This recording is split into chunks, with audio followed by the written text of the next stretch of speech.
Nitin Yahoo نے ایران اسرائیل وار میں فتح حاصل کرنے کے لیے بلیک میجک کا استعمال کیا ہے. جو ان کی دیواریں گریا ہے وہاں کھڑے ہو کر دجال کے آمد کی دعائیں رو رو کے کر رہے تھے. اسرائیل کے پولیٹیکل ایڈوائزر ہے، انہوں نے بھی ایک ٹویٹ کیا تھا کہ جن آر ایوری ویئر. ہمارا جس طرح زمین پر قبضہ ہے، خبردار جنات کے ذریعے ہمارا ہواؤں اور فضاؤں پر بھی قبضہ ہے. ان کی طرف سے کلیم کیا جا رہا ہے کہ جنگ کے 12ویں دن کچھ غیر معمولی واقعات سامنے آئے، کچھ طلسمان برآمد ہوئے. 12واں دن جو ہے یہ کمپلیشن کا دن ہوتا ہے. اگر کوئی یہ کرے تو یہ 12ویں دن میں میچورٹی کی طرف چلا جاتا ہے. یہ بھی کہا جا رہا ہے کہ جو طلسمان تھے اس پر جوئش سمبلز تھے. جادو کی تو جو بیس ہے وہی جوئش ہے، تو اس کے اندر سمبل کسی اور کے نہیں ہو سکتے. منتر کی لینگویج بے شک بدل گئی ہو لیکن اس کا کرکس وہی ہے جو وہ لوگ بیان کرتے ہیں. کلیم کیا نیتن یاہو پر بلیک میجک کے بارے میں.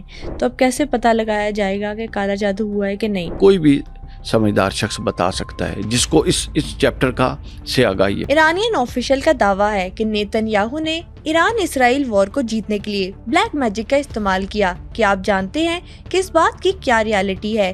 جنگ کے 12ویں دن کون سے طلسمان برآمد ہوئے اور ان پر کون سے جوئش سمبلز بنے ہوئے تھے؟ کیا نیتن یاہو پر اس سے پہلے بھی بلیک میجک اور جنات کا سہارا لینے کے الزامات لگ چکے ہیں؟ اور اسرائیل کے پولیٹیکل ایڈوائزر نے بیان دیا کہ جنات ہر جگہ ہے. اس بات کا کیا مطلب ہے؟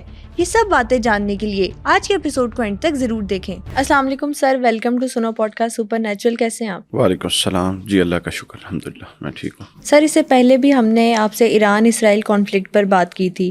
ریسنٹلی ایک بیان سامنے آیا ایرانین آفیشل کا کہ نیتن یاہو نے ایران اسرائیل وار میں فتح حاصل کرنے کے لیے بلیک میجک کا استعمال کیا ہے. ایسی پاسبلٹی ہوتی ہے؟ دیکھیے، بلیک میجک کی جو اصل سگنیفیکنس ہے وہ اور اس کا اتنے بڑے لیول پہ استعمال ہے یہ دو الگ الگ چیزیں ہیں. ان دونوں کو الگ الگ دیکھنا پڑے گا. جہاں تک تو بلیک میجک یا کالے جادو کی ہونے کی بات ہے تو یہ تو ہوتا ہے، یہ ثابت ہے. اور دوسرا یہ کہ یہ سب سے زیادہ کن اقوام میں پایا جاتا ہے. اگر آپ قرآن مجید کا مطالعہ کریں، یہ سورہ بقرہ کی آیت نمبر 102 کا حضرت سلیمان علیہ السلام کے تناظر میں زیر بحث آئی ہے، اور اس آیت کی جو تفسیر امام ابن کثیر نے لکھی ہے صفحہ نمبر 122 سے لے کر 144 تک، یہ 24-25 صفحے پڑھیں تو آپ اس نتیجے پہ پہنچیں گے. پھر یہی آیت آپ تفسیر طبری میں دیکھ لیں، تفسیر مظہری میں دیکھ لیں، جتنی بھی بڑی تفاسیر ہیں ان میں دیکھ لیں تو آپ اس نتیجے پہ پہنچیں گے کہ یہ جو جادو ہے یہ ہمیشہ دو لوگوں کا شیوا رہا ہے، ایک شیاطین کا اور ایک یہود کا. سمجھ؟ تو یہ یہود جو ہیں، چونکہ ان کے ہاں توکل جو ہے اس کا کوئی انحصار اللہ تعالیٰ پہ نہیں ہے، بلکہ ان کا توکل دجال پر ہے. ابھی بھی یہ جو جنگ ہو رہی تھی تو میں نے کچھ ویڈیوز دیکھی کہ یہ جو ان کی دیواریں گریا ہے وہاں کھڑے ہو کر دجال کے آمد کی دعائیں رو رو کے کر رہی تھی. چونکہ یہ دجال کو جو مسیح دجال کہتے ہیں نا، تو مسیح تو کہتے ہیں بچانے والے کو، زندہ کرنے والے کو، اور ہم تو اس کو فتنہ سمجھتے ہیں. تو پھر یہ مسیح دجال کہاں سے آ گیا؟ تو یہ جو مسیح ہے یہ نام انہوں نے رکھا ہوا ہے. یعنی ایک مسیح ہمارا آئے گا، امام مہدی اور حضرت عیسیٰ، اور ایک مسیح ان کا آئے گا جس کو دجال کہتے ہیں. ہمارا مسیح ہمیں بچائے گا، ان کا مسیح انہیں بچائے گا، اور ان دونوں میں جنگ ہوگی اور بالآخر پھر حضرت عیسیٰ اور امام مہدی فتح یاب ہوں گے.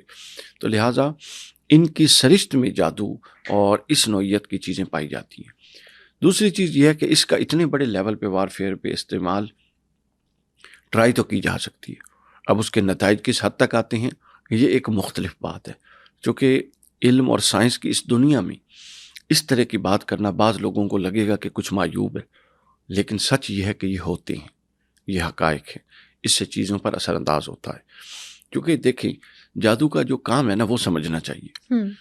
جادو یہ نہیں ہے کہ میں بیٹھا ہوں مجھے الٹا کہا، ایسا نہیں ہے.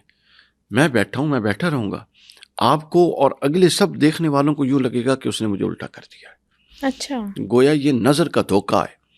ٹھیک ہے، تو آپ نظر کا دھوکہ دے کے اپنا پورا کا پورا پوائنٹ آف ویو اسٹیبلش کر سکتے ہیں، اور لوگ کرتے ہیں. تو یہ ٹرائی انہوں نے کی ہوگی، ان سے اس حوالے سے کچھ بعید نہیں ہے. بالکل. اچھا، ابھی آپ نے نا حضرت سلیمان علیہ السلام کی بات کی تھی اور دجال کا بھی ذکر آپ نے کیا ہے. یہ بھی کہا جاتا ہے کہ جنہوں نے حضرت سلیمان علیہ السلام کے تخت کے نیچے سے نسخے چرائے تھے وہ نائٹ ٹیمپلرز میں تبدیل ہو یا الومناٹیز میں تبدیل ہو، جو کہ شیطانی سوسائٹیز ہیں جو دجال کا انتظار کر رہی ہیں. کیا ایسا ہی ہے؟ بالکل 100% ایسا ہی ہے. ہوا یہ کہ حضرت سلیمان علیہ السلام کے دور میں ہاروت اور ماروت نامی 2 ملائکہ آئے تھے، یہ قرآن مجید میں تذکر ہے، اور وہ کہتے تھے کہ ہم نہیں سکھائیں گے جادو مگر یہ کہ پہلے بتا دیتے تھے کہ یہ آزمائش ہے، جو اپنے آپ کو اتنا مضبوط سمجھتا ہے وہ آزمائش میں مبتلا ہو ورنہ نہ ہو۔ تو بنی اسرائیل کے لوگ اس کو سیکھتے تھے ان سے، اور پھر سیکھ کے جب ان کا ابتداً کوئی بھی برائی ایکسٹریم پہ نہیں ہوتی، آپ کو پتہ ہے جادو بھی اسی طرح تھا۔ الٹیمیٹلی چلتے چلتے جادو نے 2 بنیادی عقائد پر، اسلامی عقائد پر ضرب لگائی۔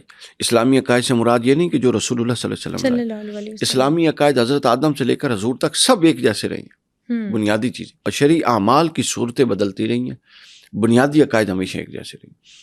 تو جادو 2 بنیادی عقائد پر ضرب لگاتا ہے، یہ بات ذہن میں رکھنے۔ اسی وجہ سے بہت سارے ائمہ محدثین نے جادوگر کے کافر ہونے کا قول کیا ہے، بغیر کسی تخصیص کے جو جادو کر رہا ہے وہ کافر ہے، اور اس کے واجب القتل ہونے کا بھی قول کیا ہے۔ اچھا، وہ میں آگے جا کے بتاؤں گا کس طرح رسول اللہ پر، ازواج پر، حضرت عمر کے دور میں یہ سارے معاملات ہوئے۔ تو ہم یہ بات کر رہے تھے کہ یہ انہوں نے کیا کیا، ابتداً یہ آہستہ آہستہ چلتا رہا۔ انہوں نے کیا کہ اللہ سے ہٹ کے جادوگر اور ان اعمال پر توکل اور ان کے ذریعے اپنے کام نکلوانے شروع کر دیے۔ چلتے چلتے چلتے جن 2 بنیادی عقائد پر ضرب لگائی، ان میں پہلا عقیدہ تھا توکل اور دوسرا عقیدہ تھا تقدیر۔ یعنی انہوں نے یہ سمجھا کہ جو شے ہمیں اوپر سے نہیں مل رہی اللہ کی طرف، ہم جادو کے ذریعے لے لیں گے، یا اگر کسی دوسرے کو کچھ مل رہا ہے تو ہم جادو کے ذریعے نقصان پہنچا کے روک دیں گے۔ تو یوں یہ کفر کا دروازہ یہاں سے کھل جاتا ہے۔ اب کیا ہوا، پھر انہوں نے یہ جب ایکسٹریم پر گمراہی گئی، اس کا انتصاب حضرت سلیمان علیہ السلام کے ساتھ کر دیا قرآن مجید نے۔ اور یہ یہود کہتے ہیں، آج بھی جو یہود ہیں دنیا کے کسی بھی خطے میں، ان کا یہ عقیدہ ہے کہ جو جادو ہے وہ حضرت سلیمان علیہ السلام کی میراث ہے، جبکہ قرآن کہتا ہے کہ جادو تو کفر ہے، حرام چیز ہے۔ تو حرام اور کفر، نبی ایسا کام تصور بھی نہیں کر سکتا کہ جو حرام یا کفر ہو۔ تو لہٰذا قرآن مجید نے اس کو کہا کہ حضرت سلیمان علیہ السلام ایسے نہیں تھے، یہ شیاطین کا کام ہے۔ اب کیا ہوا، حضرت سلیمان علیہ السلام نے ایسا کام کرنے والوں کو خوب ان کی دھلائی کی، مارا، ان کا تصرف تھا ہواؤں پر، پہاڑوں پر مارا، اور وہ جو منتر جنتر جتنی کتابیں تھیں وہ ان سے لے کر جس کرسی پر وہ خود بیٹھتے تھے اس کے نیچے دفن کر کے اوپر سے زمین ہموار کر دی اور اس کے اوپر خود بیٹھا کرتے تھے۔ پھر کئی ایسی دہائیاں گزریں کہ ختم ہو گیا یہ معاملہ، لیکن شیطان ہمیشہ وہ معاملات کرتے ہیں۔ حضرت سلیمان علیہ السلام کے وصال کے بعد بنی اسرائیل کے جو شیاطین صفت لوگ تھے، اور جو خود شیاطین تھے اور شیاطین صفت لوگ، انہوں نے وہ جگہ پھر کریدی اور اندر سے وہ جنتر منتر پھر نکال لی، اور پھر اس کو کہا کہ یہ وہ علم ہے جو سلیمان علیہ السلام نے چھپایا تھا معاذ اللہ، اور ہم نے وہ برآمد کر لی، اس کو پھر پروپوگیٹ کیا۔ اچھا، ایک سوال یہ بھی آتا ہے کہ حضرت سلیمان علیہ السلام نے جادو کے نسخے اپنے تخت کے نیچے چھپائے کیوں تھے، انہیں ختم کیوں نہیں کیا تھا؟ نہیں، اپنی طرف سے تو انہوں نے زیر زمین کر کے اوپر سے ہموار کر دیا نا، یعنی دفن کرنے سے مراد ہے ختم ہی کر دیا، چھپایا نہیں تھا، ختم کر دیا تھا۔ اب انہوں نے اس کو نکالا تو وہ ضرور ظاہر ہے اپنی اصل شکل میں نہیں نکلے ہوں گے، کچھ گلے ہوئے، کچھ سڑے ہوئے، یعنی وہاں سے انہوں نے اتنے اس سے اثر آ رہا تھا کہ انہوں نے اس سے نئی چیز کو ڈیولپ کر لیا، تو حضرت سلیمان نے اپنی طرف سے ختم کر دیا تھا اس کو۔ اچھا، انہوں نے پھر نکالا، حضرت سلیمان سے منسوب کیا، اور پھر بطور فن اس کو ترویج دیا۔ ٹھیک ہے، جتنے انٹرنیشنل یہ ہیں انسائکلوپیڈیاز ہیں، برٹانیکا کا لے لیں، دیگر لے لیں، اس کے اندر یہ پوری تفصیلات موجود ہیں کہ ان کے اندر، بلکہ ان کے ہاں ایک دور ایسا گزرا ہے بچوں کو باقاعدہ اس بات کی تعلیم دی جاتی تھی، نیچے سے گرو کرتے تھے۔ دیکھیں نا، یہ جو حضرت سلیمان کی کرسی کے نیچے سے برآمد کرنے والی بات ہے، ان کو یہ شیطان نے سکھائی۔ ہر معاملہ جب خیر کا ہوتا ہے تو شیطان اس کے اندر آ جاتا ہے۔ اب رسول اللہ صلی اللہ علیہ وسلم کا جب حضرت ابو طالب کا وصال ہوتا ہے اور حضور صلی اللہ علیہ وسلم مکہ میں موجود ہیں، اور مکہ میں ایک جگہ پر اکٹھے ہو کے مشورہ کرتے ہیں قریش مکہ کہ اب کیا کیا جائے، اب تو اس کی دعوت آؤٹ آف کنٹرول ہو گئی ہے، اور مدینہ میں بھی اب شہر سے نکل کے بھی اس کے پیروکار شروع ہو گئے۔ تو شیطان ایک بوڑھے کی شکل میں آتا ہے، لوگ سمجھتے ہیں کوئی بزرگ ہے لیکن ہوتا شیطان ہے۔ وہ کہتا ہے کہ تم مشورہ دو ابو جہل، تم مشورہ دو ابو لہب، تم دو، سارے مشورہ دیتے ہیں۔ وہ کہتا ہے نہیں، میں تمہیں مشورہ دیتا ہوں، مشورہ یہ دیتا ہوں کہ ہر قبیلے کا ایک جوان جائے اور معاذ اللہ محمد رسول اللہ صلی اللہ علیہ وسلم کو شہید کر دے، قتل کر دے۔ اس طرح کیا ہوگا؟ وہ کہتا ہے اس طرح یہ ہوگا کہ بنو ہاشم سارے قبائل سے اکٹھے نہیں لڑ سکیں گے بدلے کے طور پہ، نتیجتاً انہیں خون بہا دینا پڑے گا، اور خون بہا دینے کے لیے ہم اب بھی تیار ہیں۔ تو وہ مشورہ، جس کے بعد پھر انہوں نے ہجرت کی شب چڑھائی کی، اور حضرت علی بستر پہ تھے اور حضرت ابوبکر کے ساتھ حضور چلے گئے تھے، وہ سارا واقعہ، وہ واقعہ اس لیے ہوا تھا کہ وہ شیطان نے ان کو بھڑکایا تھا۔ جب اس طرح کا معاملہ ہوتا ہے، اور بھی تاریخ میں بہت سارے واقعات ہیں اس طرح کا واقعہ ہوتا ہے، تو شیطان خود جا کے براہ راست ان کو وہ خبریں دیتے ہیں۔ بلکہ احادیث کے اندر ہے، صحیح بخاری کے اندر ہے کہ حضور نبی اکرم صلی اللہ علیہ وسلم سے پہلے جادو کی بہت زیادہ پذیرائی تھی، بہت زیادہ۔ کیوں؟ چونکہ شیاطین آسمانوں پر جاتے تھے، اور ملائکہ کو جو خبریں اللہ تعالیٰ کی طرف سے دی جا رہی ہیں، اور ملائکہ آپس میں ڈسکس کر رہے ہیں کہ اب فلاں علاقے میں بارش برسانی ہے، فلاں شخص کا موت کا وقت ہے، فلاں شخص کے ہاں اولاد ہوگی، یہ خبریں شیاطین سن کے آتے تھے اور زمین پہ بیٹھے کائنوں کو بتاتے تھے۔ یہ صحیح بخاری کے اندر ہے، کائنوں کو بتاتے تھے، اور کائن وہ لوگوں کو بتاتے تھے، اور جب وہ ہو جاتی تھی تو لوگوں کا اعتماد بن جاتا، وہ کہتے تھے یہ تو خدا ہے، اس کے پاس تو آسمانی خبریں ہیں، اس کے پاس تو آسمانی خبریں۔ لیکن رسول اللہ صلی اللہ علیہ وسلم کی ختم نبوت کے بعد اللہ تعالیٰ نے آسمانوں کے وہ دروازے بند کر دیے۔ اب میں آپ کو دلچسپ بات ہوں، یہ میری کتاب ہے اس موضوع پر، یہ کتاب جب میں نے لکھی تھی نا جادو پر، تو میں جھوٹے کیس بنا کے عاملین کے پاس جاتا تھا۔ یہ میں آپ کو پہلی دفعہ ڈسکلوز کر رہا ہوں آن کیمرہ۔ اچھا، جب آپ عاملین کے پاس جاتے تھے تو کیا کیا ڈسکور کیا آپ نے؟ ہاں، اب یہ میں آپ کو بتاؤں یہ کرتے کیا ہے۔ یہ جب میں نے کتاب لکھی تھی تو میں جھوٹے کیس بنا کے، فرضی کیس بنا کے عاملین کے پاس جاتا تھا، ہوتا کچھ بھی نہیں تھا مجھے، اور جا کے میں کہانی بناتا تھا۔ اب وہ کیا کرتے ہیں، وہ آپ کے ساتھ، آپ کی نفسیات کے ساتھ کھیلتے ہیں، وہ 2 3 4 ایسے سوال کرتے ہیں کہ ایک نے ایک فٹ آنا ہی آنا ہوتا ہے بس، اور وہ سمجھدار لوگ ہیں، وہ جیسے ہی دیکھتے ہیں کہ اس کو اس سوال نے تھوڑا سا کیا ہے، ٹھیک ہے نا، یہ انٹرسٹڈ ہے، کنسرنڈ ہے اس سوال سے، وہ وہیں سے اس کا پورا دروازہ کھولتے ہیں اور نفسیاتی طور پہ آپ کے ساتھ کھیلتے ہیں۔ دوسری چیز اس کے اندر شعبدہ بازی ہے۔ میں ایک بات بتاؤں، اللہ کو راضی کرنا آسان ہے، شیطان کو راضی کرنا آسان نہیں ہے۔ کوئی جادوگر کیسے بنتا ہے میں وہ بھی بتانے لگا ہوں۔ تو اب کیا ہوتا ہے کہ یہ جو لوگ ہیں، یہ جو جادو کرتے ہیں، ٹھیک ہے، یہ اپنا محنتیں کرتے ہیں، ریاضتیں کرتے ہیں، اتنی ایکسٹریم پر جا کر کوششیں کرتے ہیں، ٹھیک ہے، ان کو 41 دن ناپاک رہنا ہوتا ہے، سمجھے، پھر ان کو قبرستان کے اندر جا کے چلے کرنے ہوتے ہیں، ٹھیک ہے، پھر ان کو اس قبر میں بیٹھ کے چلا کرنا ہوتا ہے جس قبر کے اندر مردے کو دفنائے ہوئے ابھی 41 دن نہ ہوئے ہوں، تازہ ہو۔ پھر یہ ایسے کفریات کرتے ہیں کہ جس کفریات کو شاید میں بیان بھی نہ کر سکوں، میں نے اپنی کتاب میں لکھ دی ہے۔ یہ قرآن مجید کو الٹا لکھتے ہیں، نعوذ باللہ، ٹھیک ہے، اس کے بعد یہ قرآن مجید کو ایک ایسے پانی کے ساتھ لکھتے ہیں، ٹھیک ہے نا، مینسز کے پانی کے ساتھ، خون کے ساتھ لکھتے ہیں، یعنی جو کفر کی آخری حد ہے۔ اس کے بعد جا کے ان کو شیطانی قوتیں اور ان کو شیاطین، اور جن کو موکل ہمارے ہاں کہتے ہیں، موکل مسلمان جن بھی ہوتے ہیں اور کافر جن بھی ہوتے ہیں، لیکن ان کے پاس صرف کافر ہوتے ہیں، تو ان کا حاصل ہوتے ہیں، ان کے ذریعے پھر یہ الٹے سیدھے کام کرواتے ہیں۔ لیکن ایک بات ذہن میں رکھ لیجئے کہ رسول اللہ صلی اللہ علیہ وسلم نے فرمایا کہ یہ بھی آزمائشوں میں سے، آپ بیمار ہوتے ہیں نا تو ایک آزمائش میں پڑ سکتے ہیں، کسی کو خدا نہ خاصا کینسر ہوا ہے تو وہ آزمائش میں پڑ گیا، یہ بھی آزمائش میں سے۔ لیکن کوئی شخص اگر پوری دنیا بھی اکٹھی ہو جائے آپ کو نقصان پہنچانے پر، اور اگر اللہ کی طرف سے اجازت نہ ہو تو نہیں پہنچا سکتا، اور پوری دنیا بھی اکٹھی ہو جائے آپ کو کوئی فائدہ دینے پر، اگر اللہ کی طرف سے اجازت نہیں تو فائدہ نہیں دے سکتا۔ تو یہ جو جادو نقصان پہنچاتا ہے یہ آزمائش کے باب میں سے ہے۔ ہمارے یہاں پھر لوگ یہاں تقدیر کا سوال اٹھا دیتے ہیں، پھر جی اللہ معاذ اللہ کی کر رہے ہیں، یہ تو خدا بننے والی بات نہیں۔ ایسا نہیں، آپ بیمار ہوتے ہیں تو پھر آپ ایک آزمائش میں نہیں پڑتے، اس وقت کیوں نہیں کہتے کہ اللہ کیوں نہیں کر رہا؟ تو لہٰذا اٹس اے سارٹ آف آزمائش، یہ آزمائش کی طرح۔ لیکن جو جادو ہوتا ہے وہ ہمیشہ موکلات اور جنات کی مدد سے ہوتا ہے، شیطانی قوتوں کی مدد سے ہوتا ہے، اس کے علاوہ نہیں ہوتا، ٹھیک ہے نا۔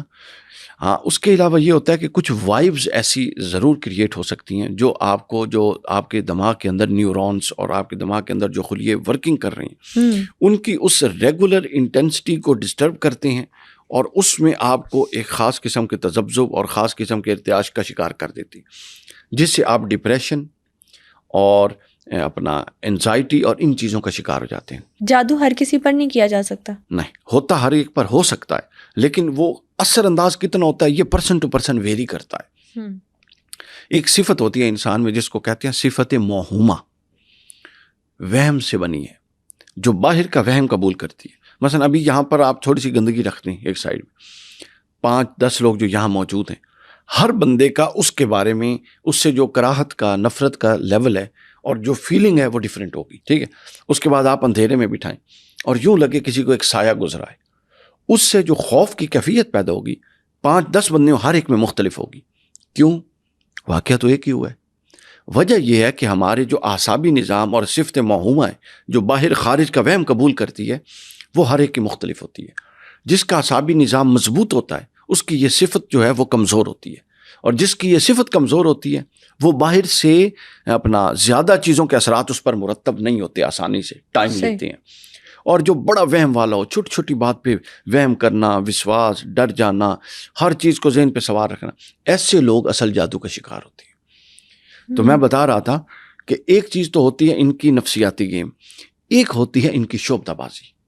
ایک خاتون آئی, وہاں پر میں بیٹھا تھا جب, اور اس خاتون نے اپنے شوہر کے لیے تعویذ لینے آئی کہ جی میں اپنے شوہر کو مروانا چاہتا. اس نے کیا کیا, اس نے لکھ کر دیا ایک تعویذ, اتنا سا وائٹ کلر کی پرچی تھی. ٹھیک ہے, اندر سے ایک شیشی لایا, اور اب میں تو چونکہ گیا ہی ساری ریکی کرنے تھا, تو میں موبائل ایک طرف رکھ کے تصویریں بناتا رہا ہر شے کی تاکہ اس کو پتہ نہ لگے, اقرار اور حسن والی گیم ڈالتا رہا. اچھا, اب کیا ہوا, اب یہ ہوا کہ وہ اس پر کچھ کیمیکل اور کچھ کوڈ اور اس طرح کی چیزیں لکھی ہوئی. خیر اس نے وہ دیا اور اس نے کہا کہ یہ والا جو ہے نا, یہ تم نے جا کے اپنے شوہر کو پانی میں, کھانے میں, کسی شے میں گھول کے کھلا دینا, اس کے بعد دیکھو کیا ہوتا ہے.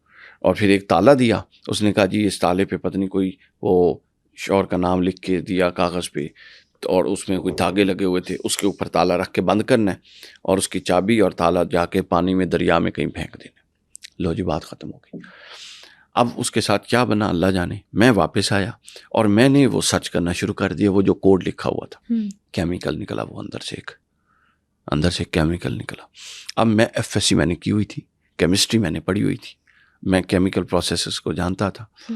میں نے چیک کیا, وہ ایک اتنا خطرناک لبیبہ زہر تھا کہ آپ اس کو لینا تو ودن 50 to 70 سیکنڈس آپ کے جگر کے ٹکڑے ہو کے اور آپ کے معدے کے ٹکڑے ہو کے آپ کی ڈیتھ ہو جائے گی. Oh my God. اب اگر اس بدبخت خاتون نے جا کے وہ کھلایا ہوگا تو مجھے نہیں معلوم, تو اس کا کیا حال ہوا ہوگا وہ آپ کے سامنے, اور اس نے یہ سمجھا ہوگا کہ یہ کتنا پہنچا ہوا ہے, اور نتیجتاً کیا ہو رہا ہے, ان کی جہالت کو استعمال کیا جا رہا ہے, کیمیکلز یوز ہو رہی ہیں. بالکل ایسے. تو ایک طرف شعبدہ بازی ہے, ایک طرف یہ والی حرکات ہیں.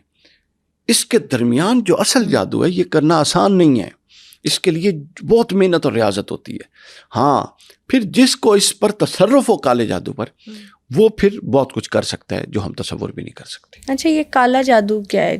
ہر جادو کالا نہیں ہے؟ نہیں, اس کی قسمیں ہوتی ہیں. کالا جادو جو اس کو کہتے ہیں بلیک میجک, جو کہ ایکسٹریم لیول کا, یعنی ہر جادو کفر نہیں ہے. کچھ منتر, کچھ اس طرح کے ٹونے کرنا جس کے اندر کفر یا شرکیہ چیز نہ ہو, اس کو پھر علماء کفر اور شرک نہیں کہتے, اس کو صرف ناجائز کہتے ہیں, حرام کہتے ہیں, ناپسندیدہ عمل کہتے ہیں, مکروہ عمل کہتے ہیں. جس کے اندر براہ راست ایسی چیزیں آ جائیں جو اللہ تعالیٰ کی توحید سے ٹکرائیں, تقدیر سے ٹکرائیں, توکل کے تصور سے ٹکرائیں, وہ پھر شرک ہو جاتا ہے. لیکن جتنے بڑے کام ہیں آپ ذہن نشین رکھیں, تسلی کریں, وہ چھوٹے موٹے معاملات سے نہیں ہوتے, وہ بڑے معاملات سے ہی ہوتی ہیں. سمجھ آئیے. یہ پھر بکرے کی سریاں لے کے جاتے ہیں قبرستانوں میں, اور جناب زیادہ تر معذرت کے ساتھ بار بار ذکر آ رہا ہے, اس کا شکار خواتین ہوتی ہیں. چونکہ جب میں گیا تھا تو میں اکیلا ہی وہاں مرد تھا, باقی ساری خواتین لائیں. اور ایک کا میں قصہ آپ کو سنا رہا ہوں, اس کے بعد میں تو نکل آیا. وہ جو پیچھے لائن والی تھیں, ظاہر ہے وہ اس سے نماز اور طہارت کے مسائل پوچھنے تو گئی نہیں تھی. ایسے ہی ہے بالکل. سمجھ آئیے. تو یہ وہ معاملہ ہے. پھر ایک خاتون وہاں بیٹھی جو باتیں کر رہی تھی, وہ اپنے شوہر کی زبان بندی کے لیے آئی تھی. وہ کہتی ہے مجھ پہ شک کرتا ہے اور ہر وقت بولتا ہے اور گالیاں نکالتا ہے, زبان بندی. یعنی کیا یہ چیزیں ہم درست طریقے سے نہیں ٹھیک کر سکتے؟ اب وہ زبان بندی کروانے ہیں. ہاں, تو لہٰذا یہ جو جادو ہے نا جی, جادو ایک نہایت مشکل عمل ہے, اور بہت سارے پروسیسز کے بعد گزرنے سے شیطانی قوتیں آپ سے راضی ہوتی ہیں, اور شیطانی قوتیں پائی جاتی ہیں. وہ پھر جب آپ سے راضی ہوتی ہیں پھر آپ ان سے کچھ کام نکلوا سکتی ہیں. لیکن یہ بات ذہن میں رکھیں, کوئی بھی شخص اس کا تقدیر سے جو وہ ہے نا ٹکراؤ, وہ اس طرح ہرگز مت سمجھے کہ کوئی اللہ کی کائنات میں کوئی مداخلت کرنے کی جرت کر سکتا. نہیں, یہ آزمائشوں میں سے ایک آزمائش ہے. جیسا کہ میں نے بتایا, آپ بیمار ہوتے ہیں, آپ صحیح سلامت ہیں, روڈ ایکسیڈنٹ ہوتا ہے, ڈیتھ ہو جاتی ہے, وہ ایک اللہ کی طرف سے امر ہے آزمائش. ایسے تو ہی گویا اللہ کی طرف سے یہ آزمائش طے ہے کہ اس فلاں شخص کے ذیل کھاتے میں یہ بدبختی آئے گی کہ یہ حرام کام کرے گا اور اس کی وجہ سے اس پر یہ آزمائش آئے گی. اس کو اس حرام کا گناہ ملے گا اور جہنم ملے گی, اس کو اس آزمائش پر کئی گنا اجر ملے گا. بلیک میجک پر ہم بات کر رہے ہیں, لیکن بات ہم نے اسٹارٹ کی تھی ایران اسرائیل کے کانفلکٹ میں, جو نیتن یاہو کے بارے میں ان کی طرف سے کلیم کیا جا رہا ہے کہ جنگ کے 12ویں دن کچھ غیر معمولی واقعات سامنے آئے, کچھ طلسمان برآمد ہوئے. یہ طلسمان کیا ہے اور کیا ان سے کیا جا سکتا ہے؟ یہ جو ہوتا ہے نا, یہ مختلف قسم کے سائنس ہوتے ہیں, مختلف قسم کی شیپس ہوتی ہیں, جس کو آپ عام لفظ میں پتلے ٹائپ کہہ سکتے ہیں, جس کو آپ مختلف شیپس بناتے ہیں. مثلا بندے کو مارنا ہے تو بندے کا پتلا, اس میں سوئیاں گزیر رہی ہوتی ہیں, اس پر عملیات کر رہی ہوتی ہیں, ٹھیک ہے. کسی اور انفراسٹرکچر کو کرنا ہے خراب تو اس کا پورا نقشہ پھر وہ ایک پورا بنا کے نا عالم تخیل میں اس پر وہ سارا کچھ کر رہے ہوتے ہیں, ٹھیک ہے نا. تو 12واں دن جو ہے یہ کمپلیشن کا دن ہوتا ہے.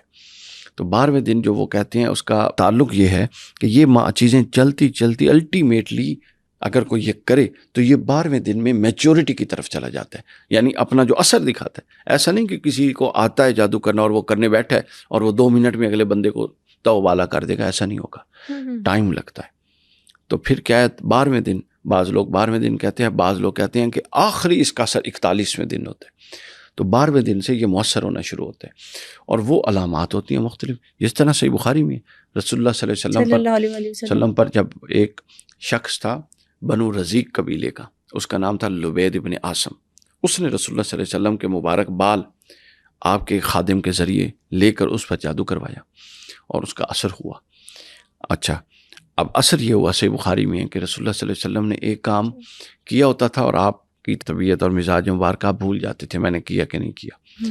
یہ بات ذہن نشین رکھی. ہمارے ہاں اس پر بھی 2 نقطۂ نظر ہیں. ایک لوگ کہتے ہیں یہ گستاخی ہے جی, نبی پر جادو نہیں ہو سکتا. دوسرے کہتے ہیں نہیں جی اس میں کوئی جادو. دیکھیے اس طرح کا جادو نہیں ہو سکتا نبی پر کہ کوئی شخص اپنے حواس ہی کھو دے جس طرح کے ایک عام فرد پر ہو سکتا ہے. لیکن چونکہ ایک چیز کی حقیقت موجود ہے تو لہٰذا بطور نفس بشریت اس کے اثرات وارد ہوئے تاکہ یہ چیز اسٹیبلش ہو جائے کہ یہ ہو سکتی ہے. تو وہ ہوا. اب حضور نے پھر اللہ تعالیٰ نے وہی نازل کر دی, آخری 2 صورتیں, سورۃ الفلق اور سورۃ ناس, اور فرمایا کہ فلاں کنواں ہے, وہاں حضرت علی حضرت طلحہ کو بھیجا, وہاں پر وہ پتلے بنے پڑے تھے باقاعدہ, وہ لائے, اس کے اوپر گانٹھیں تھیں, تو وہ لائے تو اپنا 7 سورہ فلق سورہ ناس نازل ہوئی. تو اللہ تعالیٰ نے فرمایا کہ یہ سورت پڑھیں اور ہر ایک دفعہ پڑھنے سے ایک گانٹھ کھلتی جاتی. تو جب آپ نے 7 دفعہ پڑھی تو 7 گانٹیں کھلی اور حضور فرماتے ہیں میری طبیعت ایسی حشاش بشاش ہو گئی جیسے کچھ تھا ہی نہیں. تو یوں علامتی چیزیں لے کر اس پر یہ اعمال ہوتے ہیں. تو اب یہ جو جنگ ہوئی ہے, اب اس میں نے خود دیکھا ہے جن کا آپ نے نام لیا ہے, اسرائیل کا وزیر اعظم دیوار گریہ میں کھڑے دعائیں مانگ رہے تھے. اور اس نوعیت کا, اچھا ایک بات یہ بھی بتاؤں, یہ اس نوعیت کے ہی انسان ہیں, ان پر یہ الزام پہلے بھی لگ چکے ہیں, یہ معلوم ہے آپ کو. یہی میں پوچھنا چاہتی ہوں, نیتن یاہو پر پہلے بھی الزام ہے. ہاں, ان کی طبیعت اس طرح کی ہے کہ یہ فوراً سپر نیچرل قوتوں کو اپنے ساتھ ملانے کی کوشش کرتے ہیں, چونکہ یہ اپنے زوم میں حق پہ ہیں. تو لہٰذا جتنی شیطانی قوتیں ہیں یہ ساتھ ان کو بھی انوالو کرنے کی کوشش کرتے ہیں. اور اگلا بھی بتاؤں, یہ بعض رپورٹرز یہ کہتے ہیں کہ ان کے نیتن یاہو کے خیال میں جو امریکہ نے اٹیمپٹ کی تھی ایران پر, وہ کہتے ہیں حالانکہ ہم کافی دنوں سے ٹرائی کر رہے تھے, وہ اٹیمپٹ نہیں ہو رہی تھی. تو وہ جو اٹیمپٹ کی تھی وہ جب ٹرمپ راضی ہوا تھا وہ اس کا نتیجہ تھا, کیونکہ ڈائیلاگ کے ذریعے تو ہم پہلے دن سے کہہ رہے تھے کہ ہمارا ساتھ دیں, لیکن وہ نہیں مان رہے تھے. لیکن اچانک آل آف دا سڈن ایک اٹیمپٹ ہو گئی. تو بعض اسرائیلی لوگ یہ کہتے ہیں اور بعض لوگوں نے اس کو کوٹ کیا کہ یہ اس کا اثر تھا, یعنی وہ جو بلیک میجک ہو رہا تھا اور دیوار گریہ پر دعائیں ہو رہی تھی اس کا اثر تھا جو ٹرمپ پر اور امریکن جو رجیم تھی اس پر ہوا اور انہوں نے جا کے اٹیمپٹ کیا. تو بہرحال وہ یہ عقیدہ بھی رکھتی ہیں اور اس طرح کے اٹیمپٹ بھی کرتے ہیں, اور ان پر اس سے پہلے بھی اس طرح کے معاملات آتے رہے ہیں. اور اگر آپ ہسٹری دیکھیں جتنے بھی اسرائیل کے وزیر اعظم ہیں ان کا دیوار گریہ پر جو آنا جانا ہے وہ دیکھیں, سارے اکثر وہ لبرل لوگ تھے, لیکن اس کا مزاج مختلف ہے. یہ ہر 4تھے دن وہاں آیا ہوتا ہے, یعنی یہ آپ سمجھ لیں کہ بیسیکلی اندر سے خود ایک ربی ہے جو ان کا ہوتا ہے نا, مولوی ہوتا ہے یہودیوں کا, یہ وہ ہے, سمجھ آئیے. چونکہ جس حد تک مسلمانوں کے لیے نفرت اور بغض اس کے اندر ہے وہ کسی عام, بے شک وہ کرسچن کیوں نہ ہو, یہودی کیوں نہ ہو, بطور انسان ہم اس کا احترام کرتے ہیں, بالکل ایسے ہی. لیکن کسی بھی مذہب کے معصوم لوگوں کا خون بہائے اس کا احترام نہیں ہو سکتا. ٹھیک ہے نا. تو یہ مطلب ہر یہودی اسرائیل کا ایسا نہیں ہے. اسرائیل کے اندر یہودیوں نے اس کے خلاف خود احتجاج کیا غزہ کے حق میں. ایسے ہی ہے. تلیبل میں احتجاج ہوا اور کئی دوسرے شہروں میں. لیکن یہ جو ہے یہ چونکہ ایک ایکسٹریم لیول کا بغضی شخص ہے اور اس نوعیت کا بھی ہے, تو لہٰذا یہ باتیں جو آ رہی ہیں حقائق سمجھ آتے ہیں, کچھ نہ کچھ رپورٹ ہوتے ہیں, اس سے یہ بات پائے ثبوت کو پہنچتی ہے کہ یہ اس طرح کے معاملات بھی کرواتا رہتا ہے ساتھ اور کرواتا رہا ہے. اب اگلی بات میں آپ کو انٹرسٹنگ بتاؤں کہ ایران والوں نے یہ تو رپورٹ کیا, اب بندہ پوچھے کہ انہوں نے کوئی کاؤنٹر تو نہیں کیا اس کا, کیونکہ ہمارے ہاں یہ بھی مشہور ہے نا کہ جو جادو کرتا ہے اس کا کروایا بھی جاتا ہے. بالکل. تو اس طرح کی کوئی خبر ابھی سنی نہیں ہے. دو چیزیں میں آپ سے اس بارے میں پوچھنا چاہتی ہوں جو بھی آپ نے بات کی. سب سے پہلے آپ نے امریکہ کی بات کی اور ڈونلڈ ٹرمپ کی بات کی. ڈونلڈ ٹرمپ کے بارے میں بھی یہ ایک ویڈیو سامنے آئی تھی کہ جب وہ الیکشن ہو رہے تھے تو کوئی خاتون انہوں نے خاص بلائی تھی جو اسپریچول ہیلر تھی ان کی, وہ بھی کچھ منتر پڑھی تھی اور کہا جا رہا تھا کہ وہ اسپیشل پریکٹسز سے ڈونلڈ ٹرمپ نے بھی الیکشن جیتا ہے. اچھا, یہ میں اس بات کو تو نہیں مانتا. اس کی وجہ یہ ہے کہ یہ جو کرسچنز ہیں امریکنز ہیں یہ چونکہ اس حد تک متعصب نہیں ہے جس حد تک یہ یہودی متعصب ہے. تو ان کے ہاں ایک رواج یہ ہے کہ جس طرح ہمارے ہاں آپ سمجھ لیں قرآن خوانی کروا لیتے ہیں, کوئی بھی بڑا ایونٹ ہو, نہیں گھر میں جا رہے ہیں جی کوئی محفل کروا لیں, تو چونکہ بہت بڑا ایونٹ تھا تو جو ان کے کوئی فادر ہوتے ہیں یا ان کے نزدیک کوئی اچھے نیک صالح لوگ ہوتے ہیں چرچ کے, ان کو بلوا کے دعا کروانا یا اس طرح کی کوئی چیز پڑھوانا یا بائبل پڑھوانا, یہ تو رواج ایک عام کرسچن کے اندر پایا جاتا ہے. تو میرا خیال ہے یہ جو ٹرمپ نے کیا تھا یہ اسی چیز کا حصہ تھا. اور سیکنڈ یہ چیز کہ یہ بھی کہا جا رہا ہے کہ جو تلسمان تھے اس پر جوئش سمبلز تھے. جی ہاں بالکل, یہ تو جادو کی تو جو بیس ہے وہی جوئش ہے, تو اس کے اندر سمبل ہی کسی اور کے نہیں ہو سکتی, سمجھ آئیے. حتیٰ کہ اب یہاں بھی کوئی کرتا ہے ٹھیک ہے تو اس کے اندر جو اب منتر کی لینگویج بے شک بدل گئی ہو لیکن اس کا کرکس وہی ہے جو وہ لوگ بیان کرتے ہیں. تو جوئش کا یہ جو مزاج ہے جادو کا جو حضرت سلیمان سے چلا ہے اور وہ اس کو اپنی میراث سمجھتے ہیں اور وہ یہ سمجھتے ہیں کہ اسی کے ذریعے, تو وہ دیکھیں وہ کہتے ہیں کہ دو پاورز ہیں. جوئش کا یہ کانسیپٹ ہے, ایک زمین کی پاور ہے اور ایک آسمان کی پاور ہے. آسمان سے مراد اللہ نہیں ہے, آسمان سے مراد ہے ماں ورائی مخلوق ساری. تو کہتے ہیں ہم نے زمینی پاور تو اپنی اکانومی کے ذریعے کنٹرول کر لی ہے, لہٰذا آسمانی پاور تو پہلے ہی ہمارے پاس ہے ان طلسمات کے ذریعے جو سلیمان علیہ السلام کی کرسی کے نیچے سے نکلے تھے. تو وہ جب بھی اٹیمپٹ کرتے ہیں ان دونوں حوالوں سے اٹیمپٹ کرتے ہیں, سمجھ آئیے. اور یہ چیزیں مؤثر ہو بھی سکتی ہیں, اس میں کوئی ایسی بات بھی نہیں ہے. اسرائیل کے پولیٹیکل ایڈوائزر ہے انہوں نے بھی ایک ٹویٹ کیا تھا کہ جن آر ایوری ویئر, تو اس سے کیا مطلب سامنے لے سکتے ہیں ہم؟ اگر تو وہ جن سے یہ مراد لے رہے تھے, یہ جن جو ہم جن کو جنات کہتے ہیں, تو یہ بات تو درست ہے, جن ہر جگہ ہیں. اگر ان کی مراد وہ تھی کہ ان دنوں جو جس نوعیت کے معاملات وہ کروا رہے تھے ڈونلڈ سے نیتنیاہو کروا رہا تھا, اور جو اپنے ربی تھے اور جو دیوار گریا پر جا کے عبادت کرنے والے لوگ تھے ان کے ذریعے یہ جادو کرا رہے تھے, اور پھر مسیح دجال کو بلا رہے تھے, اپنے جو حاجت روا ہے اس کو بلا رہے تھے. تو اگر ان کی مراد وہ ہیں, اور وہ یہ بھی بتانا ہو سکتا ہے ان کی مراد وہ, اور وہ یہ بتانا چاہ رہی ہوں کہ ہمارا جس طرح زمین پر قبضہ ہے, خبردار جنات کے ذریعے ہمارا ہواؤں اور فضاؤں پر بھی قبضہ ہے.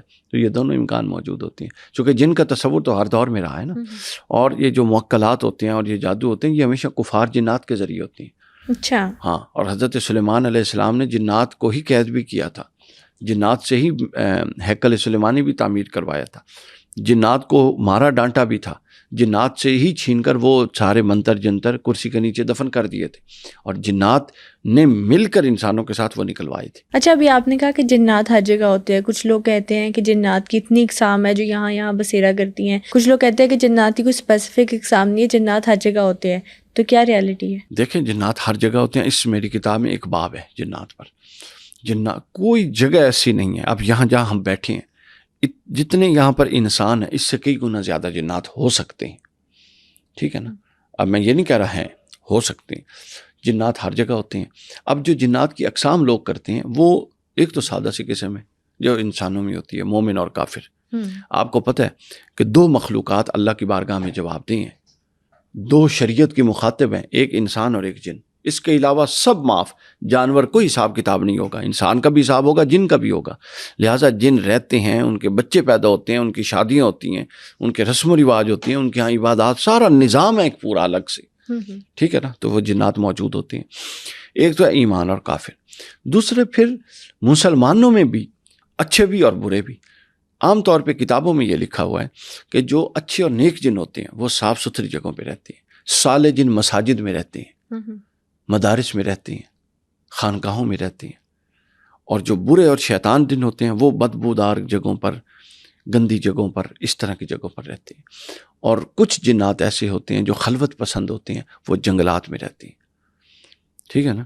اس لیے پرانے بزرگ کہا کرتے تھے کہ جب جاؤ کسی جنگل میں تو ہر جنگل میں جنات کی ایک حکومت بادشاہ ہوتی ہے. جس طرح ہمارے ہر شہر میں ایک حکومت نہیں قائم ہے اور وہ اس کا میئر ہوتا ہے. کو سلام دعا کر کے آگے بڑھو تاکہ اس جنگل میں جتنے مشکلات ہیں, ٹھیک ہے, اس سے تم اس کی امان میں آ جاؤ. تو لہٰذا جنات ہر جگہ موجود ہیں. یہ واش روم میں ہوتے ہیں, لیکن جو واش روم میں ہوتا ہے اس کی نوعیت اور ہوتی ہے, اور جو مسجد میں ہوتا ہے وہ اور جن ہوتے ہیں. ٹھیک ہے. تو اچھے برے ہوتے ہیں. اب اگلا اگر آپ کا پوچھنے کا مقصد یہ ہے کہ انسانوں کے ساتھ تعلق کے حوالے سے بھی مختلف ہوتے ہیں. کچھ ہوتے ہیں جو انسانوں کے ساتھ کوئی تعلق نہیں رکھتے, اپنی زندگی گزارتے ہیں, کبھی تنگ نہیں کرتے. صحیح. اور آپ سمجھ لیں بہت یہ بلکہ جنات کو بدنام ہم نے کر دیا. جس کا جو بھی مسئلہ ہو جنات کے کھاتے میں. 1% بھی زیادہ میں کہہ رہا ہوں, 1% سے بھی کم ہوتے ہیں جن کا ہیومن بینگز کے ساتھ اس طرح کا انٹریکشن ہوتا ہے کہ وہ ان کو تنگ کرتے ہیں یا ان میں داخل ہو جاتے ہیں. لیکن یہ 1% سے بھی کم چانس ہوتا ہے. سارے سائیکولوجیکل ڈس آرڈرز کو ہم نے جنات کے کھاتے میں ڈالا ہوا ہے. ٹھیک ہے. ساری انزائٹی کو ہم نے جنات کے کھاتے میں ڈالا ہوا ہے. ٹھیک ہے. سارا جو آپ کا سائیکولوجیکل ڈس بیلنسمنٹ ہے اس کو ہم نے جنات کے کھاتے میں. ایسا نہیں ہے, لیکن وہ ہوتے ہیں, وہ تنگ کرتے ہیں. وہ تنگ تب کرتے ہیں جب آپ بھی ان کو تنگ کریں. ایک صورت کیا ہوتی ہے, مثلا ایک گھر ہے 30 سال سے بند پڑا ہوا ہے, اس میں انہوں نے اپنا بسیرا بنا لیا. اب کوئی بندہ آیا ہے اس کو آباد کرنے لگ گیا. ٹھیک ہے. وہ اس سے جنات چونکہ روشنی سے بھاگتے ہیں تو وہ اس سے پریشان ہوتے ہیں. پھر وہ نتیجتاً پریشان کرتے ہیں. اور پریشان کیا کرتی ہیں, کبھی آپ کو سایہ نظر آتا ہے, کبھی دروازہ کھلتا ہوا بند ہو جاتا ہے, کبھی کچھ ہو جاتا ہے, کبھی آپ کو لگتا ہے کوئی چل رہا ہے یوں کر کے, آہٹ آتی ہے. یہ سارے معاملے. تو یہ سب معاملات جو جنات کے ہیں یہ چلتے ہوتے ہیں. پھر ایک مسئلہ جو ہوتا ہے اکثر ہمارے ہاں, جنات درختوں پر رہتے ہیں جس کو عام طور پہ لوگ اگنور کر دیتے ہیں. درخت جو پرانے درخت ہیں, کئی 100 سال پرانے درخت جن کے موٹے موٹے تنے اور جڑیں ہوتی ہیں, اتنے پرانے درخت, ان پر رہتے ہیں جنات. ہم جب بلڈنگیں بنانے کے لیے ان درختوں کو کاٹتے ہیں اس کے بعد پھر وہ ہمیں تنگ کرتے ہیں. تو اس طرح کی چند صورتیں. پھر اس کے بعد ایک کمزور آدمی ہے, میں ایک شخص کو جانتا ہوں, فوت ہو گیا, اللہ تعالیٰ اس کی مغفرت کرے, تو نام لینا مقصود نہیں ہے. وہ کیا کرتا تھا, مسجد کی چھت پہ جا کے جنات کو کنٹرول کرنے کے لیے وظائف پڑھتا تھا. اچھا خاصا سمجھدار آدمی, پتہ نہیں کیا اس کو ہوا. تو لیکن اس کا تحمل ضبط اتنا نہیں تھا کہ وہ جنات کا سامنا کر سکے, وہ کوئی دکھاوا دکھائیں تو اس کو برداشت کر سکے, اور اس طرح کی چیز اس کا یہ ضبط نہیں تھا. نتیجتاً کیا ہوگا, نیم پاگل کیفیت میں ہو گیا. تو لہٰذا یہ تنگ کرنے کی صورتیں میں بتا رہا ہوں. تو یہ ایک صورت ہے کہ جب آپ ان کو کنٹرول کرنے کی کوشش کریں اور آپ کے یہاں خود آپ کا باطن اتنا مضبوط نہ ہو, آپ کے اعصاب اتنے مضبوط نہ ہو, تو پھر یہ آپ کو ایسا ڈراتے ہیں کہ آپ کو ہر طرف سے فارغ کر دیتی. ویسے چلتے ایک انسان کو, عام انسان کے ساتھ وہ اس طرح کا رابطہ اور تعلق نہیں رکھتے. اچھا, ایک سوال یہاں پر یہ بھی آتا ہے کہ کالے جادو یا جنات کی مدد سے کیا کیا چیزیں حاصل کی جا سکتی ہے, کیونکہ انٹرنیشنل لیول کے ماڈرن وارفیئر کی بات کر رہے ہیں ہم, تو کیا کیا کالے جادو کے کانسیکوینسز ہو سکتے ہیں اور جنات کی مدد کس حد تک لی جا سکتی ہے؟ مدد بھی لی جا سکتی ہے, کوشش بھی کی جا سکتی ہے, لیکن حاصل کچھ بھی نہیں کیا جا سکتا. سمجھ آئیے, یہ صرف ایک اپنی تسلی کی چیز ہے. ٹھیک ہے نا, اپنی نفسیات کو مطمئن کرنا کہ ہم نے اس کے ساتھ ساتھ یہ اٹیمپٹ بھی کر دی ہے. اور انسان اتنا ناشکرہ ہے کہ اپنی پوری کوششوں کے باوجود اگر تھوڑی سی کوشش اٹیمپٹ ہو جائے گی, کامیابی ہوگی, تو اس کو وہ جادو کے کھاتے میں ڈالے گا, اس وجہ سے ہوئی ہے, اور باقی ناکامیوں کو اپنے کھاتے میں ڈالے گا. تو لہٰذا اس سے الٹیمیٹلی کچھ نہیں ہوتا. یہ ہوتا کیوں ہے؟ ہوتا اس لیے ہے کسی کو بدبخت بھی طے کرنا ہے اور کسی کو آزمائش کے ذریعے اللہ نے نوازنا بھی ہے. اگر یوں جادوؤں کے ذریعے آپ جنگیں جیتتے, اور یوں جادوؤں کے ذریعے آپ لوگوں کے رزق چھینتے, اور یوں جادوؤں کے ذریعے آپ لوگوں کو زندوں کو مارتے اور مردوں کو زندہ کرتے, تو پھر تو دنیا میں کوئی بھی زندہ نہ پھر رہا ہوتا. تو یہ جو لوگ کہتے ہیں کہ کالے جادو کی مدد سے جان لی جا سکتی ہے, اس کی کوئی ریالٹی نہیں؟ یہ تو ابھی میں نے آپ کو بتایا ہے, کالے جادو سے جان لی جا سکتی ہے, لیکن وہ لینے والے کی بدبختی اور مرنے والے کے لیے آزمائش ہوگی, اس کا اللہ کے یہاں اجر ہوگا. سیلاب آتا ہے, کئی معصوم لوگ بہہ جاتے ہیں, ان کو اس آزمائش کا اجر ملے گا. تو ایک بات تو یہ ہے. دوسری بات یہ ہے کہ اکثر لوگ وہ جو جان لیتے ہیں وہ جادو کے ذریعے نہیں لیتے, وہ ان شبدہ بازوں کے ذریعے لیتے ہیں, جس کا میں نے آپ کو مثال بھی دے دی ہے. تو لہٰذا جان لی جا سکتی ہے, لیکن وہ جان ایسا نہیں ہے کہ آپ نظام قدرت میں مداخلت سے لیں گے. وہ یہ ہے کہ اللہ نے لکھا ہوتا ہے, اس کے ذریعے وہ کر لیتا ہے. یہی تو ہے کہ جادو کرنے والے کو کافر کہا گیا. ایک شخص ہے جس نے حضرت حفصہ رضی اللہ تعالیٰ عنہ, رسول اللہ کی جو زوجہ تھی, حضرت عمر کی بیٹی, حضرت حفصہ پر جادو کروا دیا. ان کی ایک لونڈی نے, رسول اللہ نے حکم دیا, اس کا سر قلم کروا دیا. ٹھیک ہے, امام ابن کثیر نے اس کو بیان کیا. تو اسی طرح جو جادو ہوتا ہے وہ جادوگر کو علماء اسلام واجب القتل کہتے ہیں, کیونکہ وہ امور الہیہ میں براہ راست مداخلت کی کوشش کرنے والا ہے. اس سے وہ خود بھی کافر ہوتا ہے, اور اگر وہ اس کفر سے باز نہ آئے, اس کو توبہ کی مہلت دے, تو پھر الٹیمیٹلی اس کا سر بھی قلم کر دیا جاتا ہے. اچھا, اب جیسا کہ ایرانین آفیشیل نے یہ کلیم کیا ہے نیتن یاہو پر بلیک میجک کے بارے میں, تو اب کیسے پتہ لگایا جائے گا کہ کالا جادو ہوا ہے کہ نہیں؟ یہ پتہ لگایا جا سکتا ہے کہ کسی نے کالا جادو کیا ہے نہیں, اور اگر کالا جادو ہوا ہے تو کس نے کیا اور کس طریقے سے؟ پتہ تو لگایا جا سکتا ہے, جو اس فیلڈ کے ماہرین ہیں وہ پتہ لگا سکتے ہیں. اچھا, اب پتہ کیسے لگے گا؟ پتہ ایسے لگے گا کہ مثلا کسی فرد کو, مثلا آپ کہیں کہ آپ کو شک ہے کہ کسی نے آپ پر کیا کہ نہیں کیا, تو کچھ عوامل ہیں, کچھ ٹوٹکے ہیں, کچھ وظائف ہیں, اور کچھ علامات ہیں. ان کے ذریعے کوئی بھی سمجھدار شخص بتا سکتا ہے, جس کو اس چیپٹر کا سے آگاہی ہے, وہ بتا سکتا ہے کہ آپ پر ہوا ہے یا نہیں ہوا. اب جو ایک ملک پر کیا جا رہا ہے, اس کے لیے صرف آپ ان علامات پر ہی اکتفا کر سکتے ہیں جو آئی ہیں, اور جو علامات ہمارے سامنے آئی ہیں اس سے تو پتہ لگتا ہے کہ اس طرح کی کوئی اٹیمپٹ کرنے کی کوشش کی گئی ہے, اور وہ ہوئی ہے یا نہیں ہوئی وہ آپ نے دیکھ لیا کہ کتنی ذلت کا سامنا اسرائیل کو کرنا پڑا ہے, اور ایران کی اللہ نے عزت رکھ لی. تو لہٰذا یہ پتہ لگایا جا سکتا ہے کہ آپ پر ہوا ہے یا نہیں ہوا علامات. لیکن ایک بات ذہن میں رکھیں, یہ علم ظنی ہے, قطعی نہیں ہے. کوئی بھی قطعیت کا دعویٰ کرے گا نا تو وہ مناسب نہیں ہے, اسلام سے خارج ہو جائے گا. قطعی علم صرف اللہ کے پاس ہے ان امور غیبیہ کا. وہ ظنی علم ہے, ایسٹیمیٹڈ نالج کہہ سکتے ہیں, لگائے جا سکتے ہیں. باقی جہاں تک بات ہے یہ کہنا کہ کس نے کیا ہے, یہ لگایا جا سکتا ہے کہ نہیں لگایا جا سکتا, میرے خیال میں یہ نہیں لگایا جا سکتا. آپ نے بھی بلیک میجک پر نا ایک بک لکھی ہے پوری. لاسٹ پہ 2 سوال آپ سے پوچھنا چاہوں گی کہ بلیک میجک کے سمٹمز کیا ہوتے ہیں؟ دیکھیں, بلیک میجک کے symptoms person to person vary کرتے ہیں. آپ مجھے سمٹمز بتائیں تو میں آپ کو یہ بتا سکتا ہوں کہ یہ بلیک میجک کا ہے یا نہیں ہے. یعنی یہ خود سے سمٹمز نہیں بتائے جا سکتے. ٹھیک ہے, مثلا بلیک میجک کا جو ایکسٹریم لیول کا بلیک میجک ہوتا ہے, یعنی آخری سطح کا, وہ ہوتا ہے کہ آپ کے گھر میں بلڈ کے ڈراپس گرنا شروع ہو جاتے ہیں, خون کے قطرے. میں نے ایسے اپنی آنکھوں سے دیکھے ہوئے ہیں گرتے ہوئے کہ اوپر کچھ بھی نہیں ہے, اچانک ہوا سے وہ خون کا قطرہ نمودار ہوتا ہے اور نیچے گرتا ہے, اس کو صاف کرتے ہیں اور گرتا ہے, اس کو صاف کرتے ہیں اور گرتا ہے, اس کو صاف. تو یہ ایک ایکسٹریم یہ ہوتا ہے کہ جب آپ سمجھ لیں ایکسٹریم لیول کا کیا گیا ہے اور وہ ہو چکا ہے, یہ اس وقت کی علامت. اس کے بعد دوسری علامت یہ ہے کہ اگر یہ کسی کو آتا ہو تو اس کے اندر بڑی طاقت ہوتی ہے. اس کے بعد انسان کے اعضاء شل ہو جاتے ہیں. دوسری یہ ہے کہ اس کے ذریعے آپ ذہن بھی بدل سکتے ہیں لوگوں کا, جسے کہتے ہیں ہپنوٹائز کرنا. ہپنوٹائز اسی کی آپ سمجھ لیں, ہپنوٹائزیشن کوئی اور چیز نہیں ہے. یہ وہ جو جادو ہوتا ہے نا, اس کی سائنٹیفک انٹرپریٹیشن ہے بس. چونکہ جیسے جیسے دور بدلتا جا رہا ہے, ظاہر ہے لوگ پرانی چیزوں کو کنزرویٹزم کہتے ہیں اور اس کی سائنسی تعبیر کر کے اس کو آگے بیان کر رہے ہیں. ایسے ہی ہے, ٹھیک ہے نا. اب جس طرح جادو کی سائنسی تعبیر کیا ہے, یہ آپ کے ذہن کے اندر جو موومنٹس ہوتی ہیں, ارتعاش ہوتی ہیں, ان کو وہ نئی وائبس کے ذریعے ڈسٹرب کرتا ہے اور آپ کو ان بیلنس کر دیتا ہے. اس کے ذریعے آپ وہ کچھ دیکھتے ہیں. قرآن نے کہا یہ جو حضرت موسیٰ کے سامنے جادوگر رسیاں پھینک رہے ہیں, یہ رسیاں پڑی ہیں, لیکن دیکھنے والوں کی نظر کا دھوکہ یہ ہوا ہے انہوں نے منتر پڑھے ہیں اور ان کے دماغ کو موومنٹ کو اس طرح چینج کیا کہ وہ سمجھ رہے ہیں یہ سانپ ہے اور موو کر رہے ہیں. یہ قرآن نے کہا ہے کہ یہ نظر کا دھوکہ ہے کہ یہ سانپ ہے, حالانکہ یہ رسیاں. تو یہی کام جادو والے کرتے, تو آپ کا ذہن بھی خراب کیا جا سکتا ہے. پھر قرآن مجید نے جادو کی ایک سب سے بڑی قسم یہ بتائی ہے کہ بنی اسرائیل جادو کو میاں اور بیوی میں تفریق کے لیے استعمال کرتے تھے. یہ جادو کا سب سے بڑا استعمال ہے آج بھی. میاں کے دل میں بیوی کے لیے نفرت, بیوی کے دل میں میاں کے لیے نفرت. کبھی ماں جاتی ہے کہ شادی اس نے ماں کی پسند کے خلاف کر لی ہے, اس کے دل میں بیوی کے لیے نفرت آئے. کبھی بیوی اس سے تنگ ہوتی ہے, بیوی نے کہیں اور شادی کرنی تھی, گھر والوں نے اس کے ساتھ کر دی, وہ جا کے کر دی.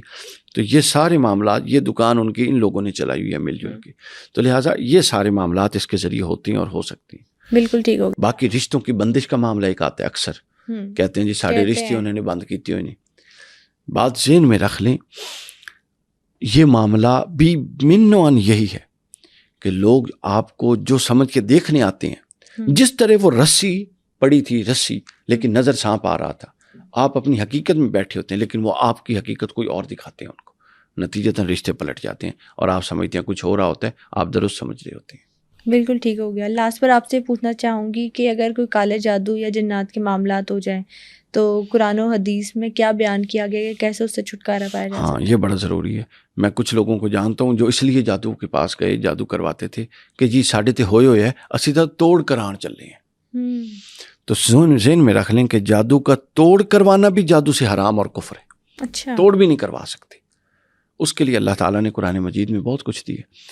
سورت اول آخر 11 مرتبہ درود پاک پڑھیں, 11 مرتبہ سورت الفاتحہ پڑھیں, 11 مرتبہ آیت الکرسی پڑھیں اور 11 مرتبہ چاروں کل پڑھیں, سورت الفلق, سورہ اخلاص, سورہ کافرون اور سورت الناس. اس کے آخر میں پھر 11 مرتبہ درود پاک پڑھیں. اپنے اوپر دم کریں, پانی پر خود دم کر کے پانی پئیں. جس گھر میں شک ہے چاروں کونوں میں اس کو پھینک دیں اور اپنے ذہن سے اس کو نکالنا شروع کر دیں. 41 دن نہیں گزریں گے کہ اس کے اثرات جتنا بھی مضبوط ہوگا زائل ہو جائیں گے انشاءاللہ. بالکل ٹھیک ہو گیا. تھینک یو سو مچ سر. آج کے پوڈ کاسٹ میں آپ نے جو ایران اسرائیل کانفلکٹ میں بلیک میجک پر بات ہو رہی ہے اس پر آپ نے ڈیٹیلز دی ہمیں, اور پھر آپ نے یہ بھی بتایا کہ بلیک میجک کی ہسٹری کیا ہے, تلسمان کیا ہوتا ہے اور جنات کی کیا حقیقت ہے. Thank you so much for coming. آج کے ایپیسوڈ میں ہم نے نیتن یاہو پر بلیک میجک کے لگے الزامات پر اور بلیک میجک کی ہسٹری پر بات کی. بہت جلد ایک نئی ایپیسوڈ کے ساتھ حاضر ہوں گے. ٹل دین اسٹے ٹیونڈ.